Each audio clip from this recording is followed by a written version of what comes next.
Hali ya huzuni yatanda nchini Kenya baada ya kiongozi wa ODM Raila Amolo Odinga kuaga dunia asubuhi ya leo tarehe 15 mwezi wa 10 mwaka 2025. Maisha ya Raila kisiasa yanachukua zaidi ya miongo minne, kwani ni mhusika mkuu katika vita vya Kenya na demokrasia ya vyama vingi, na aliwekwa kizuizini mara kadhaa wakati wa utawala wa Rais Daniel Moi.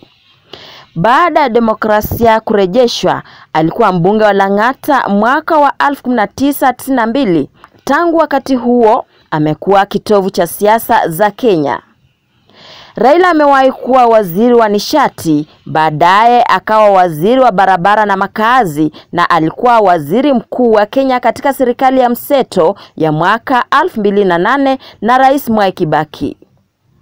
Amewania urais mara 5: mwaka wa 1997, mwaka 2007, mwaka 2013, mwaka 2017 na mwaka 2022.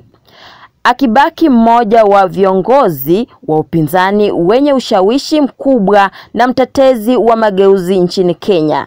Mola ailaze roho yake mahali pema peponi.